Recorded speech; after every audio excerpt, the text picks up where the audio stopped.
dari atas, dari pimpinannya sampai rakyatnya itu sejahtera semua gitu. Jadi kan sesuai dengan sistem gitu, jangan ada yang melenceng dari sistem. Kan kadang-kadang tuh negara bisa disebut maju itu karena memang di semua bidang dia unggul. Benar. Di semua bidang dia unggul karena pemimpinnya, karena pemimpin dan juga rakyatnya itu bekerja sama, tidak ada pertentangan gitu.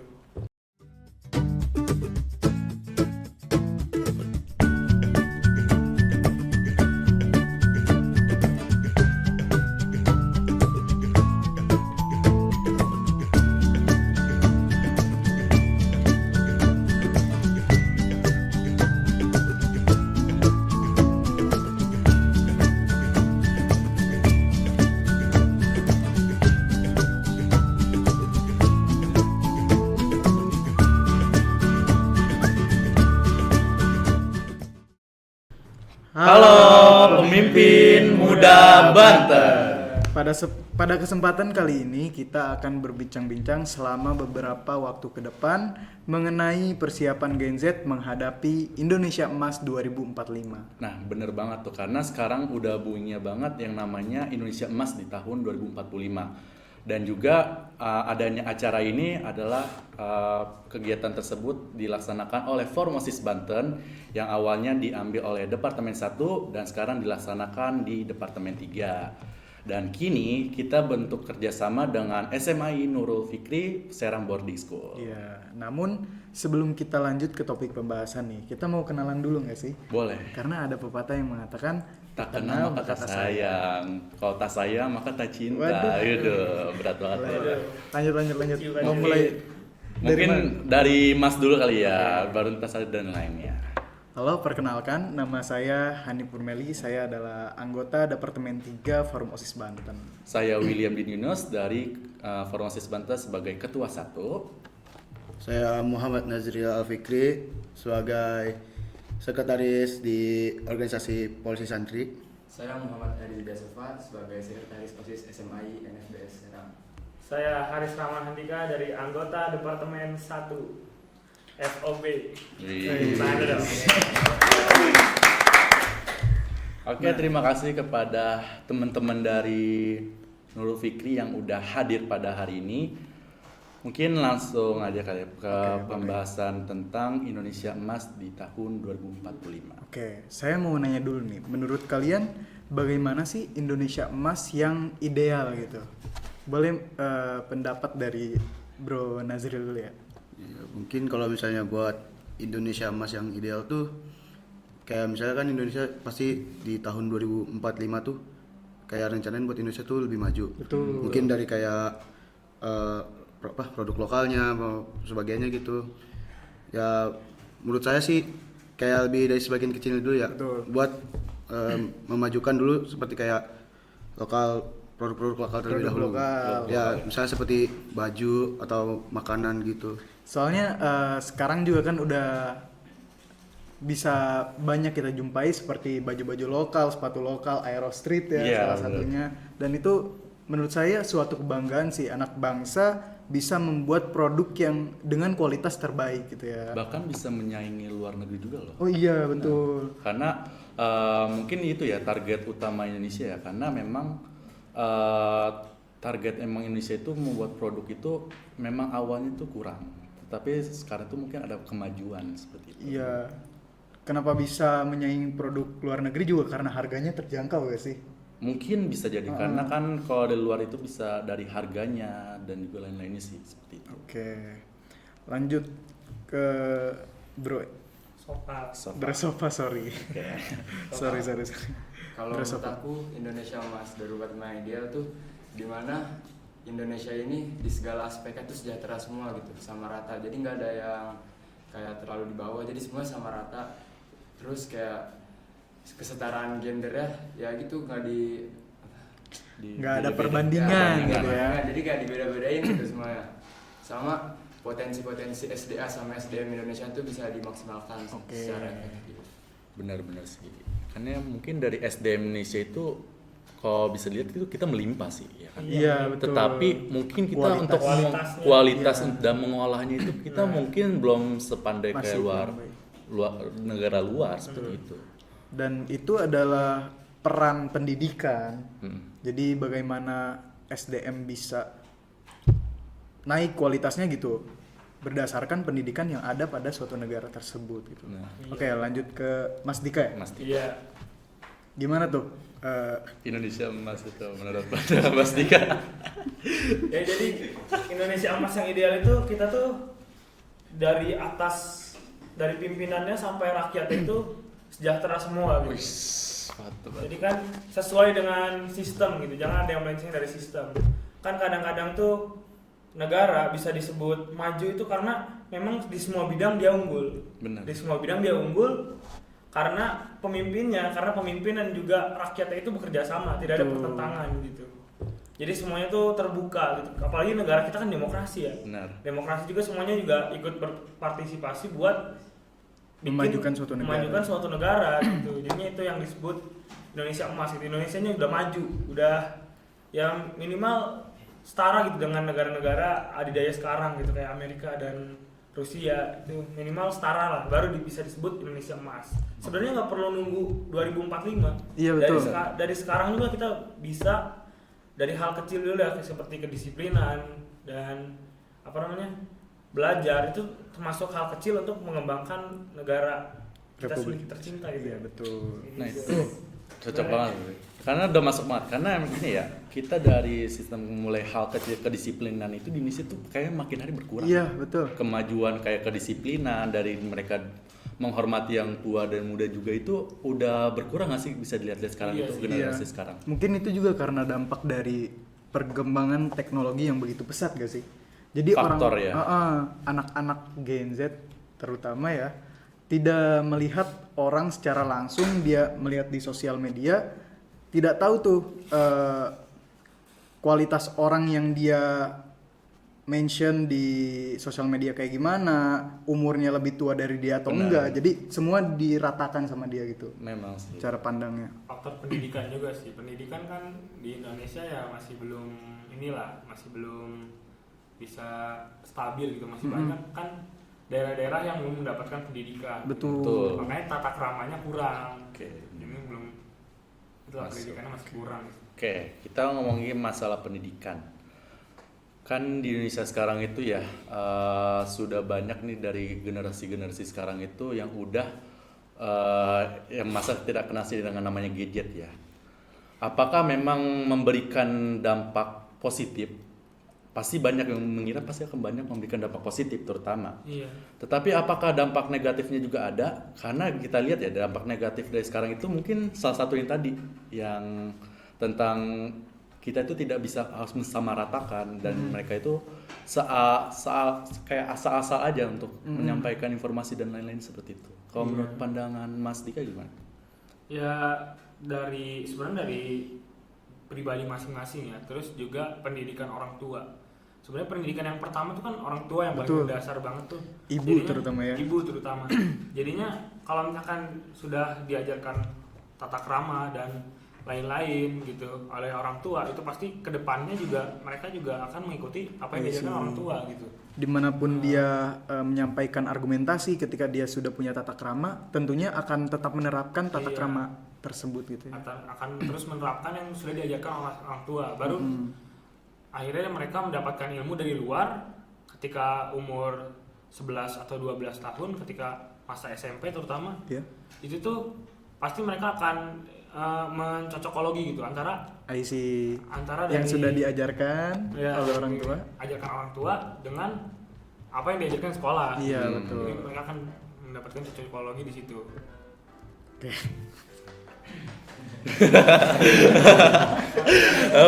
apa. Santai aja. Mungkin itu ada panggilan dari.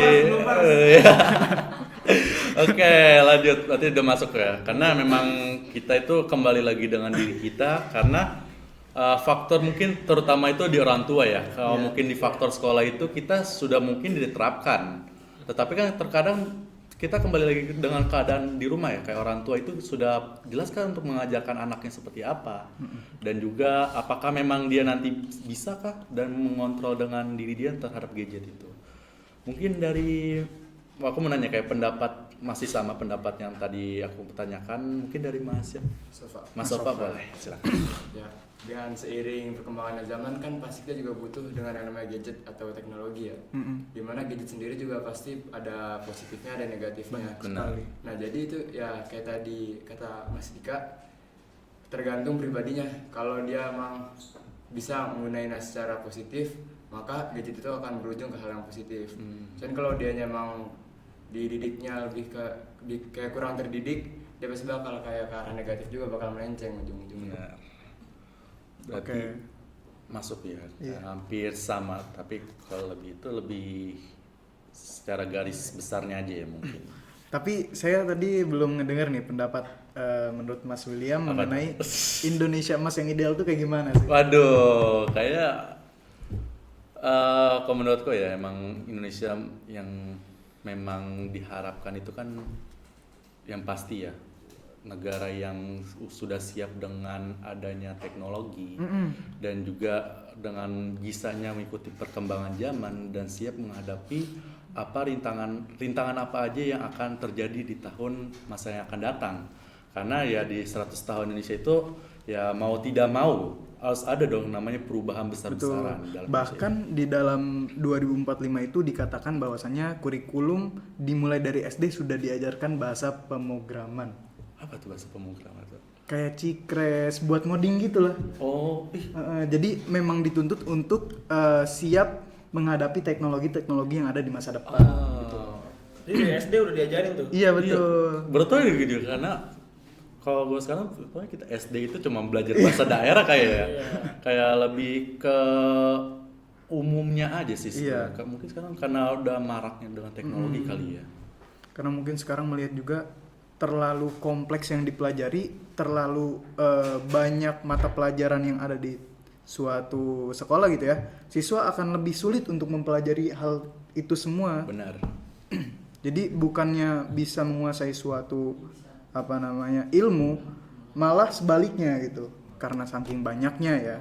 Gitu. Kalau menurut saya sendiri sih Indonesia Emas yang ideal ya ketika Indonesia sudah menjadi negara maju yang tidak lagi menggunakan produk-produk luar namun mampu melahirkan inovasi-inovasi baru yang bisa dipakai oleh negara lain. Tapi aku ambil garis besarnya sekarang ya.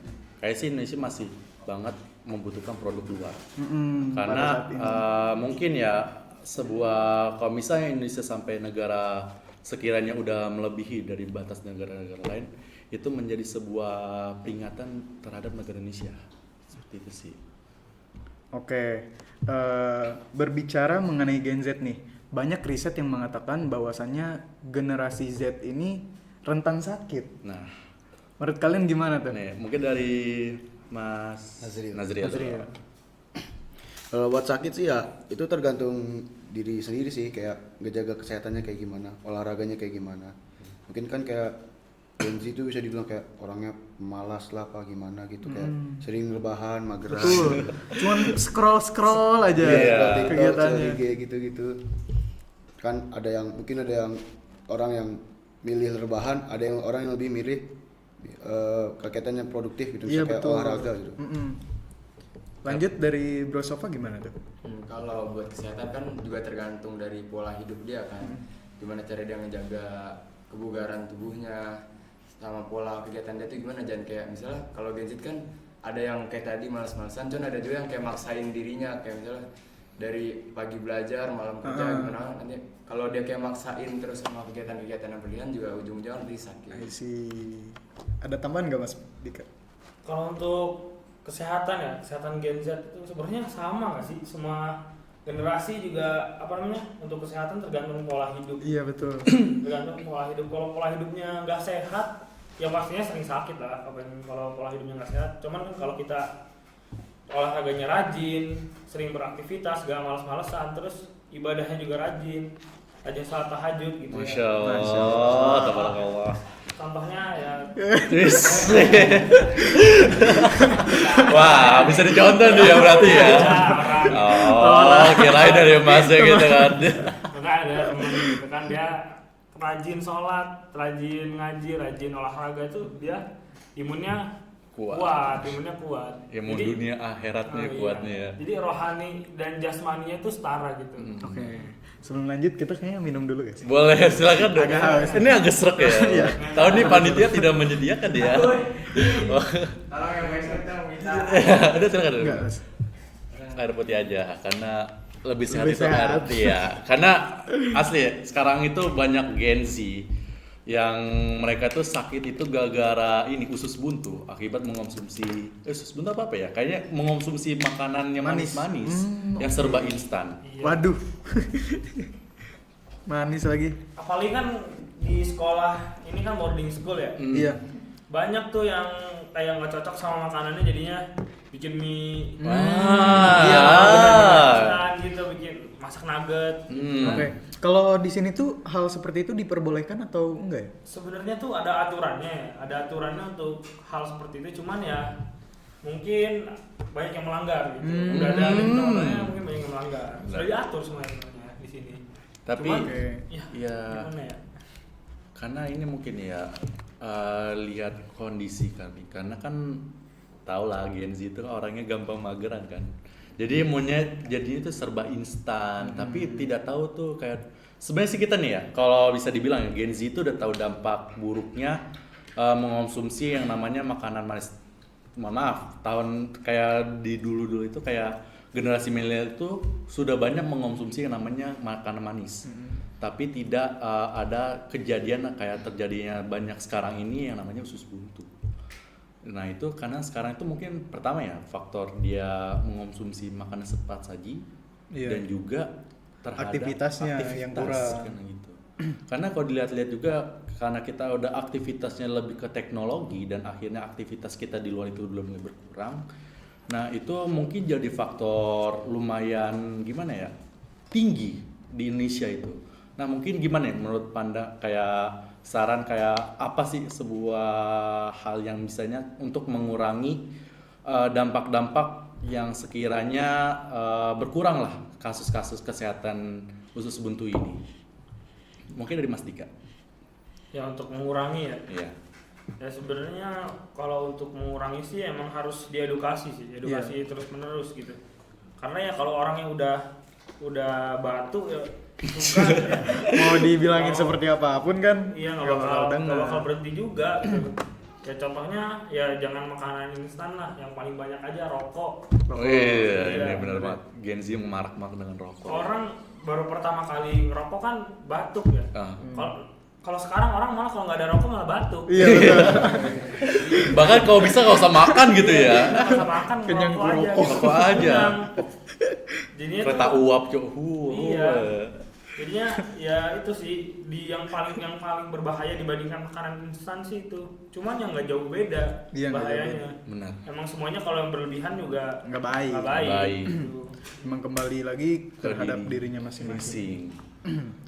Oke, saya mau nanya nih kepada Mas bertiga. Apakah boarding school ini adalah solusi yang baik untuk Gen Z mempersiapkan diri guna menghadapi Indonesia Emas 2045?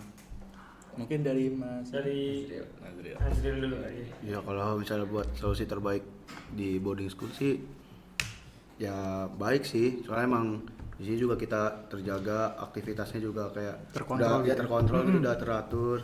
Ada misalnya pagi bangun, sholat subuh persiapan, terus mandi, sarapan, sekolah. Jadi kegiatannya ada jelas mungkin, kayak lebih terstruktur lah. Mungkin kalau di sekolah lain tuh abis subuh tidur ya. Tunggu jam Ini 7 juga kalau dulu tuh. subuh tidur. Waduh.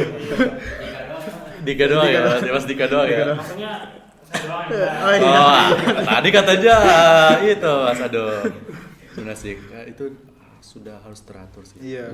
Mungkin kalau dari Mas gimana? Ya, kalau bilang solusi baik sih, boarding school ini emang baik banget sih. Soalnya kan di sini kita dilatih kedisiplinannya dari yang harus bangun jam berapa, harus datang ke sekolah jam berapa. Jadi kayak kita dari hal-hal kecil, dari disiplin, terus pola tidur, pola makan, pola aktivitasnya juga diatur kan. Kayak misalnya jam habis subuh kita ada program tahfiz, baru balik ke asrama, baru siap-siap sekolah. Jadi kayak di situ kayak udah kita bakal terjaga banget gitu gen-z yang sekolah di boarding school. Soalnya di sini pendidikannya jelas, terus kayak spiritualnya juga jelas itu di sini. Oke. Berarti- Lanjut Mas Dika gimana? Ya kalau untuk solusi terbaik sih enggak ya, nggak terbaik banget ya, cuman salah satu yang baik gitu. Iya betul. Salah satu yang Setuju. baik. Setuju. Karena memang semuanya diatur gitu di sini. Iya. Dari mulai bangun tidur sampai tidur lagi tuh diatur di sini. Jadinya semuanya pasti teratur kan, cuman orang-orang tuh nggak mungkin ya, kembali lagi ke diri sendiri ya. Iya. Nggak mungkin terpaku sama peraturan terus gitu, pasti Iya. bosen dia pasti bikin ulah lah. Iya. Ya mikir peraturan tuh harus dilanggar. Wis. Jadinya Peraturan dibuat untuk Dilanggar. pikirannya kayak gitu. Ya masa jauh-jauh wakil rakyat kita juga gitu. Waduh, Waduh, jangan spill di sini ya. Itu tuh ya Bahaya. dilanggar, akhirnya mereka ya nyari sensasi lah, akhirnya bosen ngapain sih ngikutin peraturan, bosen akhirnya gak ikut kegiatan, akhirnya ya melanggar. Kayaknya contoh masih ya ada yang melanggar pernah nih kayaknya. Wah. Kalau melanggar sih ya pasti Pernah lah. melanggar, Manusiawi ya. nggak sering ya. Jadinya ya itu doang sih, apa namanya, ikutin aja peraturan terus gitu sampai lulus. Jadi kalau misalkan sudah terbiasa dengan peraturan di boarding school, bisa diaplikasikan di luar gitu. Betul di masa banget. kuliah gitu. Soalnya gini, saya juga kan sekarang pada masa PKL ya. Bener. Nah, kita tuh dituntut dari pagi bangun jam 5 langsung sholat, bikin Satu. to-do list tuh. To-do list. Mau ngapain aja sih kita hari ini? Kok gue enggak sih? Waduh. Jadi kegiatan seperti itu melatih lah untuk kita Iya. menjadi pribadi yang lebih baik gitu. Memang sih udah banyak yang menyarankan kayak kita itu buat notes sebuah kegiatan kita setiap hari itu kita mau ngapain, jadi lebih terkontrol sih. Karena kalau kita tidak melakukan hal itu kayak contoh ya, kayak nggak usah jauh-jauh, kayak saya sendiri pun kadang itu kayak bingung mau melakukan apa-apa. Oke, saya juga pernah ngedengar tuh kata guru saya ya. Ya. Kata beliau, orang yang bangun lebih pagi itu adalah orang yang siap untuk hidup. Sedangkan orang yang bangun di siang hari adalah orang yang dipaksakan hidup, katanya. Seperti itu. Tapi banyak kan Gen Z itu pada tidur nih nggak sih? Tidurnya Nggak malam, teratur ya. akhirnya kesiangan. Bener nggak sih? Bukan pagi-pagi banget kan? Iya. Nah mungkin gimana tuh pendapat dari Mas terhadap yang itu kan tadi ada beberapa nih kayak dari gurunya tentang kayak apakah memang Gen Z itu harus merubahkah dari cara mereka kesehariannya dan lain-lain? Iya sih, kalau misal bangun pagi itu katanya bangun pagi itu orang yang sudah siap untuk hidup gitu. Itu sebenarnya betul sih. Berarti dia kayak mencoba untuk merubah dirinya yang biasanya tidurnya kesiangan untuk yang bangunnya kesiangan menjadi bangun yang pagi gitu, jadi tepat gitu. Betul.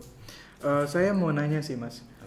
Mas di sini kan tentunya orang yang berorganisasi semua ya. Mas. Wah iya dong. Ya Iya kan? dong. Oh iya siap. Orang pemerintah. Betul. Nah, Tit. Ada. kan ada yang bilang ya anak Gen Z ini anak yang generasi tempe, disuruh ini itu nggak mau ya. Oh, Katanya bukan tempe, seperti itu. Apa? strawberry. Strawberry. Ada lagi Apa itu? banyak. Jadi strawberry itu kan cuman awalnya doang, ntar udangnya ciu. Gitu ya. Banyak yang bilang gitu. Oke. Nah, menurut mas-mas sekalian, pendekatan seperti apa yang baik untuk Gen Z agar dia mau melakukan tanggung jawabnya sendiri gitu? Gimana tuh?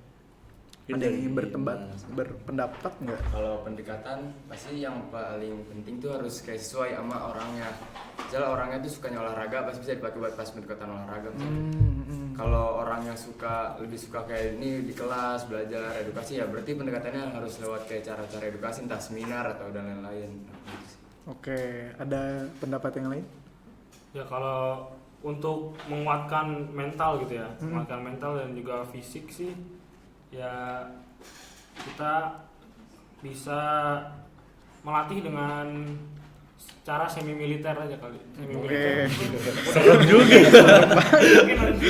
Mungkin udah cocok banget itu Iya. buat Gen Z. Tenang biar, enggak?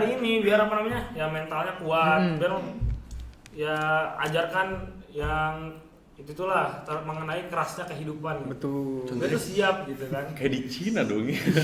Di Cina Iya, itu loh, kalau udah maraknya dengan teknologi sampai nggak mau keluar, ditarik dia sampai masuk militer. Itu makanya kalau masuk militer kayaknya memang sih bagus ya. Jadi dia itu sudah terlatih Iya, gitu. terlatih gitu. Kalau misalkan dikasih seminar itu masuk kuping kanan, kuping kiri. Gak bakal ini dah, gak bakal dipraktekin. Iya, mungkin hanya bisa dibilang 95% itu akan kabur. Cuma berapa persennya doang bisa bilang gitu kali ya. Kalau menurut mas-masnya sekalian ya, kalau untuk keterampilan yang dimiliki oleh Gen Z guna menghadapi Indonesia Emas tuh kayak gimana sih? Keterampilan apa tuh yang harus kita miliki? Keterampilan dalam bidang masing-masing sih, kayak Oke. keterampilan ya untuk di masa depan nanti kan seperti teknologi gitu. Teknologi ya. Itu kan pasti otomatis ini terus ya, meningkat terus teknologi itu. Nggak mungkin seketika teknologi itu turun atau nggak setelah kan inovasi itu terus menerus kan. Setiap tahun tuh pasti ada inovasi gitu. Kalau selain teknologi itu ada ini ya, keterampilan dalam kesehatan atau olahraga. Itu kan pastinya kita Dibutuhkan. umur kita tuh kan ini ya, makin lama tuh makin menua gitu kan. Iya. Fisik kita makin melemah. Makin Kalau melemah. misalkan kita malas-malesan, jarang olahraga atau nggak bisa olahraga, itu tuh pasti ngaruh gitu ke masa tua kita gitu. Oke, tadi ada membahas sedikit mengenai teknologi ya. Nah, di boarding school ini diajarkan nggak sih tentang teknologi ini? Kalau di Nurul Fikri sendiri sih emang dari tahun ke tahun terkait teknologi emang ada kemajuan ya. Contohnya seperti pembelajaran ujian tuh sekarang udah nggak pakai kertas lagi gitu, pakai Google pakai Form Mengurangi gitu ya. emisi bagus. Google Form ini apa CBT. CBT. Dulu kan nggak ada tablet gitu, nggak dikasih tablet dulu. Udah mulai angkatan mereka SMP itu tuh mulai dikasih tablet angkatan 22 SMP. Setelah itu lanjut ke angkatan selanjutnya itu dikasih tablet semuanya untuk pembelajaran. Jadinya kita tugas di tablet rata-rata di digital. Berarti sebuah inovasi yang lumayan baik ya, karena betul. di sekolah-sekolah mungkin ya, terutama kayak sekolah negeri itu mungkin kayak sistem ujiannya dia walaupun tidak menggunakan kertas tapi gampang kecolong seperti itu. Kalau dari ujian itu gampang nggak sih? Kayak misalnya kita buat contekan atau gitu. Bisa ngakses aplikasi lain nggak di tabletnya itu buat ngelihat contekan gitu?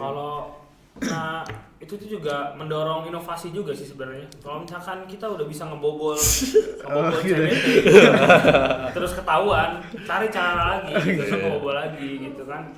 Itu kan mendorong juga inovasi. Wah, gimana nih caranya biar dapat jawaban nih. Kalau sistem ini sistem yang kecolongan tadi udah ditutup, gitu ditambal, cari lubang lain. Gak gitu. ikutan deh. Mendorong juga sih inovasi. Inovasi baru sih memang. Sebenarnya inovasi itu tercipta karena kita males gak sih? Karena kita jahil juga gak sih? Iya. Jadi kan malas belajar nih, Iseng. malas belajar cari cara buat nyontek. Kita malas ngambil air, akhirnya dibuat inovasi pam air dan lain penampungan. semacamnya gitu kan. Iya, jadi ya itu mendorong inovasi banget lah. Sampai sekarang aja ya pernah sempat kebobol, cuman ya udah ditambah lagi lubangnya kan sama sekolah. Sekarang cari lagi gimana caranya Biar kebobol kejebol. lagi. Bagus itu. Berarti pihak sekolah harus siap siaga Hati-hati ya ya. kayaknya. Dulu tuh pernah di lab komputer tuh ya orang-orang pada main IG segala macem game, Yes. diblokir sama sistem.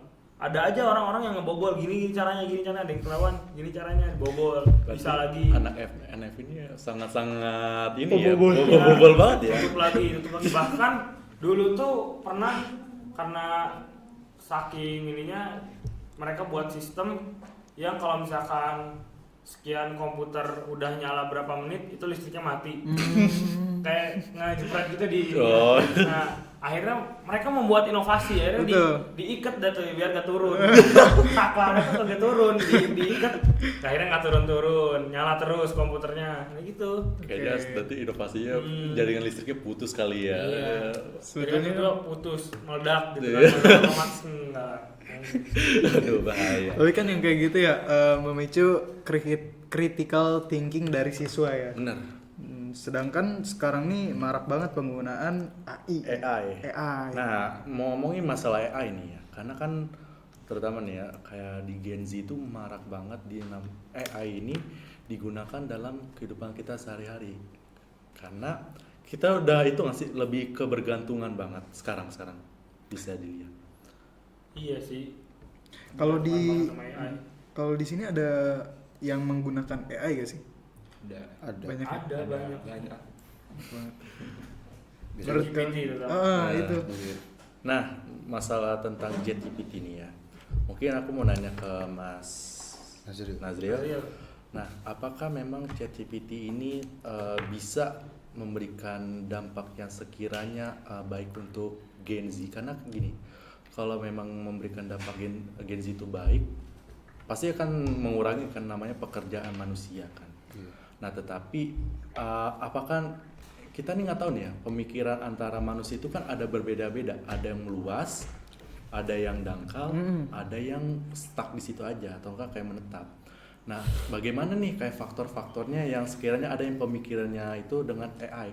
Kalau misalnya nanti AI itu sudah menguasai seluruh dunia dan juga otak manusia itu tidak bisa digunakan, apa yang akan terjadi pada kehidupan manusia di generasi Gen Z? Seperti itu.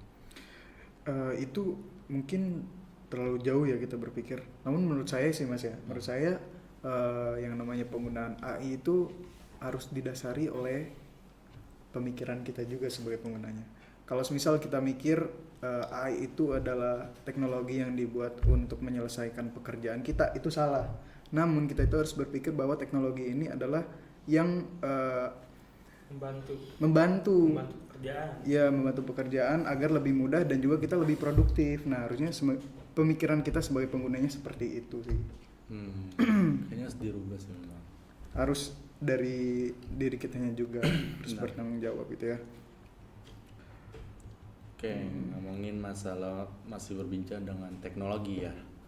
Kalau dari Mas sendiri tuh, kayak pengguna AI itu kira-kira buat apa aja dari Mas-mas semua? Ya paling buat nyari tugas sih. Dari itu guys. Iya, kadang-kadang kalau bisa juga buat nyari referensi yang lain gitu. Buat ngerjain tugas juga bisa sih. Nah, Kerjain langsung selesai gitu. Pakai Itu- ChatGPT. gak dicek kah sama gurunya kalau ketahuan gitu? Enggak sih, guru-guru di sini. Nah, itu dia tuntutan guru-guru di sini untuk Iya, pinter-pinter. gimana caranya ngedetek ini pakai AI atau enggak gitu. Iya. Berarti Gak ada sih, gak ada yang meriksa AI di sini. Nggak kayak di perkuliahan kan, dosen-dosen tuh pada buat AI lagi buat ngecek ini pakai AI gak gitu. Teliti ya, Iya. berarti nggak bisa macam-macam sih juga. Oke, ini kan saya tadi mau nanya Apa ini tuh? Mas, mengenai tablet yang diberikan oleh sekolah NF. ini ya. Itu tuh dibagiin setiap jam pelajaran atau bisa dibawa ke asrama gimana? Itu tuh disimpan di locker gitu, disimpan di locker di SMA, nggak boleh dibawa ke asrama sebenarnya. Cuman ya ada aja sih yang melanggar dibawa ke asrama gitu buat dimainin malam. kayaknya Masnya ya. Oh, enggak. Ada oknum. Oknum. Oknum ya. Siapa oknum ya? Ada oknum yang dia bosen di asrama gitu, ambil tablet aja lah, ambil tablet dibawa ke asrama. Bronya pernah nemu nggak yang kayak gitu itu? Daripada Coba tanya tim kedisiplinannya, coba tanya. itu gimana tuh? Kalau bisa sampai ketahuan. Disita Ada sanksinya nggak berupa ada SP misalnya. SP? Bisa SP 1. SP itu apa namanya? Surat ada peringatan. Surat peringatan 1, tapi Maksud- dalam bentuknya itu dia apa dulu tuh kalau udah sampai udah banyak SP. Botak, botang skorsing. gitu. Terus setelah skorsing Skorsing ya terus aja gitu, botak, skorsing, pidato, bikin apa namanya? Apa sih namanya yang buat buku tuh? Yang buku Apa? Yang Esai. Kayak tafsir Al-Quran sama referensi buku. referensi apa namanya? Resensi buku, resensi. bikin resensi atau nggak bikin tafsir Al-Quran. Gitu sih hubungannya. Kayak emang menyusahkan gue kalau itu juga nggak tahu dikerjain atau enggak gitu ya sama pelakunya. Males juga. Berarti semalam kita lihat tuh yang botak-botak melanggar kali ya. Bisa jadi. Ya, jadi banyak kan yang seperti tadi awal bilang di sini tuh ada bikin peraturan tapi ya ada juga lah yang melanggar. Wajar sih itu ya. Terus berbicara mengenai sikap dari Gen Z nih. Soalnya kan banyak yang bilang Gen Z ini individualisme kayak masing-masing gitu, nggak peduli sama temen sebayanya. Nah untuk di sekolah boarding school ini kan yang mana setiap harinya ketemu temen ya. Ada nggak sih siswa-siswa yang seperti itu gitu, individualisme? Kalau dibilang ada sih ada aja, cuman pasti jumlahnya tuh lebih sedikit gitu. Soalnya kan kita di boarding tuh kalau kayak apa-apa sendiri tuh bakal susah banget, beda sama kayak di sekolah luar kan. Kalau kita tuh di sini kayak ya udah paling berkelompok gitu. Soalnya emang kebanyakan di sini kan dibagi kelompok, tahfiz ada kelompoknya, liko ada kelompoknya, bahkan di kelas juga kadang ada kelompoknya gitu. Jadi kalau dia lebih menutup diri, cuma kayak sendiri doang, introvert gitu, dia malah bakal kesusahan sendiri. Oke. Jadi emang di sini tuh dilatih untuk kekeluargaan ya, saling bersosialisasi gitu. Dari awal kan saat pertama kali masuk kita ada yang namanya matriks gitu di sini. Apa tuh? Kayak MPLS, Dia tuh jadi di matriks itu disuruh kenalan, disuruh cari teman, sosialisasi kan. Di sini juga persaudaraannya satu angkatan tuh ya dibilang erat banget ya. Solid banget gitu. Dibandingkan sekolah negeri di luar gitu kan, kalau sekolah negeri di luar dia ada yang individualis, ada yang circle-circlean gitu. Cuman kalau di sini tuh ya paling circle-circleannya tuh kayak satu angkatan gitu, kayak ya kelas 11 sama kelas 11, kelas 10 sama kelas 10. Tapi antar angkatan juga ada hubungan gitu, kayak di setiap acara itu saling bantu gitu. Di OSIS tuh ada kelas kakak kelas, ada lah interaksinya gitu. Kalau misalkan ada orang pendiam, ada atau enggak, pasti ada gitu. Pasti ada. Jadi tuh kalau ada orang pendiam ya kita rangkul gitu. Iya betul. Walaupun suka diledekin juga sih, gue dirangkul juga Kayaknya walaupun dirangkul sambil dibully deh ini mah ujung-ujungnya. Bener gak sih? Enggak. Takutnya kan gitu. Boleh dong. Soalnya banyak kayak gitu loh gitu. Ada juga sih di setiap angkatan tuh pasti ada orang pendiam. Pasti ada orang pendiam, tapi orang pendiam tuh malah mencolok dia kalau orang pendiam di sini. Mencolok. Jadi langsung disamperin gitu. Ini orang unik banget, diem mulu nih. Unik. Kenapa Iya, sih lu gitu? disamperin. Malah Contohnya di angkatan saya nih, di angkatan saya ada orang Jepang. Serius? Jepang. Orangnya tuh orang Indonesia, cuma tinggal di Jepang gitu. Oke. Tapi dia lahir di Jepang, Jadi budayanya budaya Jepang gitu, tapi darah Indonesia, kelakuan orang Jepang gitu kan. Jarang mandi ya pagi? Nah, sering mandi tapi rajin lah. Rajin. Gak boleh gitu dong. Soalnya gini bro, katanya budaya di Jepang tuh pagi-pagi nggak mandi, langsung berangkat kerja. Pinter dia tuh udah dari kelas 7 di sini, udah dari kelas 7 bareng saya terus. Jadinya ini pas dideketin tuh pas matriks itu tuh ya ditanya-tanya, emang bahasa Indonesianya agak kaku. Sampai sekarang sih agak kaku, sampai udah 6 tahun agak bisa bahasa Indonesia. Remedia kayaknya. Jadinya ya tapi dia pinter banget malah. Pinter banget, dia anak IPA, pinter banget. Ranking 1 terus. Iya, cuman ya interaksinya ya kurang, sosialnya kurang. Makanya dia masuk IPA gitu. Kalau masuk IPS ya mungkin Iya, nggak bakal berkembang. Mungkin. Jadi juga sampai saat ini masih masuk ke dalam top 10 ya, top 10 paralel lah. Satu angkatan, cewek cowok, mereka dia pinter banget lah. Ya cuman itu dia orangnya introvert. Ya belajar mulu, introvert, terus ya paling ngomong tuh nggak nyampe satu paragraf, kayak singkat gitu. Kayak mikir juga nih, dia misalnya pengen ngomong, ngomong mikir dulu. Satu kalimat selesai. Terus mikir lagi. I see. Ini bahasa Indonesianya apa? Ternyata dia bahasa Inggris lancar banget. Oh, Bahasa ya? Inggris Jepang lumayan lancar. Bahasa Indonesia kurang sih. Oke, kalau boleh tahu Mas di sini tuh jumlah seluruh siswa berapa ya? Mungkin dari angkatan yang kelas 11 dulu deh kayak Kalau kelas. angkatan kita, Ada 100. kalau cowoknya tuh 98 orang. Dan kalau cowok cewek jadi 150 sekian lah. Berarti nggak nyampe hampir setengahnya enggak ya? Iya. Maksudnya lebih dominannya ke cowok ya. Iya. Kalau di angkatan yang kelas 12 Kelas 12 tuh ya yang cowoknya tuh 73 orang. 73 orang itu kan tadinya tuh banyak sih, cuma banyak yang keluar dari kelas 10 keluar. Iya. nggak betah ya, kabur ya. Kabur. Banyak sih emang dari angkatan dia juga kan tadinya 100 lebih cowoknya, cuman gara-gara ada yang keluar jadinya ya udah gitu jadi 90-an gitu kan. Oke. Ada yang keluar jadinya total antara cowok dan cewek itu tuh sekitar berapa ya, 140 lebih sih. Wow. Oke. Tadi kan semalam ya lebih tepatnya saya tidur di asrama tuh ya. Nah saya lihat tuh banyak stiker-stiker PTN yang top 10. Nah kalau boleh tahu lulusan dari sini banyak nggak sih yang masuk ke PTN terbaik gitu? Ya banyak sih yang masuk PTN, contohnya kayak tahun kemarin aja ada yang masuk di UI, Okay. ada yang tembus UI, terus ada yang tembus IPB kan top 10 juga tuh, ada ITB betul. juga. Terus yang paling banyak tuh di sini tuh UB sih. UB. Universitas Brawijaya tuh kayaknya banyak banget alumni Nurul Fikrinya. Wow. Mungkin ada berapa, sekitar 100-an, nyampe nggak sih?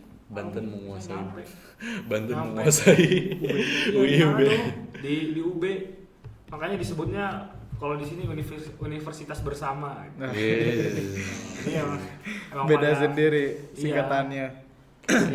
Pada di sana semua alumni, soalnya kayak SNBP, apalagi langganan banget UB itu nerima SNBP dari sini gitu.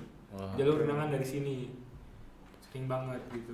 Oke, mengenai SNBP, kalau dari Mas Mon nih, target di mana nih? Saya sih insya Allah ITB. Di mana? ITB. Wow, ITB lumayan.